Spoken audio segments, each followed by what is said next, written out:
Hello everyone, কেমন আছেন সবাই? আশা করছি সবাই অনেক ভালো আছেন।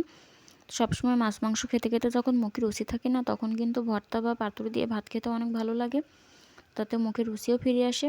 তো আজকে আমি আপনাদের সাথে পাতুরির রেসিপি শেয়ার করব। ভালো লাগলে অবশ্যই ভিডিওটা শেয়ার করবেন এবং পেজটা ফলো দিয়ে পাশেই থাকবেন।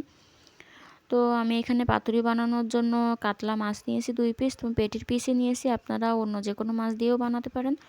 তো এবার লবণ হলুদ মাখিয়ে নেব মাছটাতে। তো মাখিয়ে 10 মিনিট রেস্টে রেখে দিতে হবে।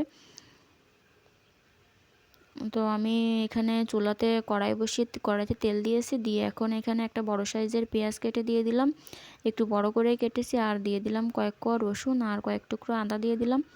এখন এখানে 4টা শুকনো মরিচ দিয়ে দিলাম। তো ঝালটা যে যার টেস্ট অনুযায়ী দিতে পারেন। তো এখন ভালোভাবে এগুলোকে ভেজে নিতে হবে। তো এই পাতুরির রেসিপিটা কিন্তু অবশ্যই ট্রাই করবেন, আশা করছি সবার অনেক ভালো লাগবে।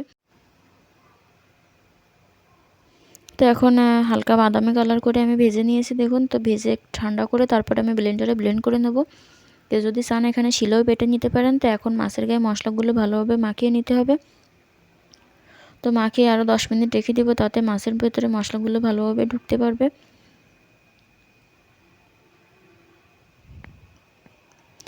তো মাখিয়ে এখন আমি রেখে দিয়েছি। এবারে আমি অন্য একটা পাত্রে 2টা কুমড়ো পাতা নিয়েছি। তো পাতার উপরে এখন মাছ দিয়ে দেবো, আর উপর থেকে একটু মশলা দিয়ে দেবো। দিয়ে এখন আমি উপর দিয়ে আরও 2টা পাতা দিয়ে দেবো। কেউ যদি চান এখানে লাউ পাতাও ব্যবহার করতে পারেন। তো দিয়ে এখন পাতুরির মতো করে ভাঁজ দিয়ে নেব। ভাঁজ দিয়ে এবারে সুতা দিয়ে বেঁধে নিতে হবে ভালোভাবে, না হলে কিন্তু কড়াইতে দেওয়ার পরে পাতাটা ছাড়িয়ে যাবে। তখন কড়াইতে আমি তেল বসিয়ে মাছ 2টা দিয়ে দেব, দিয়ে উপর থেকে অল্প করে একটু জল দিয়ে দিতে হবে। দিয়ে ঢাকনা দিয়ে 15 মিনিট লো আঁচে রান্না হতে দিতে হবে। দেখুন জলটা কিন্তু শুকিয়ে গেছে। এখন আমি মাছটা উল্টে দেব, দিয়ে উপর থেকে আবারও অল্প একটু জল দিয়ে দেব। তো জল দিয়ে এখন ঢাকনা দিয়ে আবার 15 মিনিট অপেক্ষা করতে হবে। তো দেখুন মাছের পাতুরি কিন্তু রেডি হয়ে গেছে। তো ভিডিওটা কেমন লাগলো জানাবেন কমেন্টের মাধ্যমে। ভালো থাকবেন সবাই, ধন্যবাদ সবাইকে। দেখা হবে পরের কোনো একটা ভিডিওতে।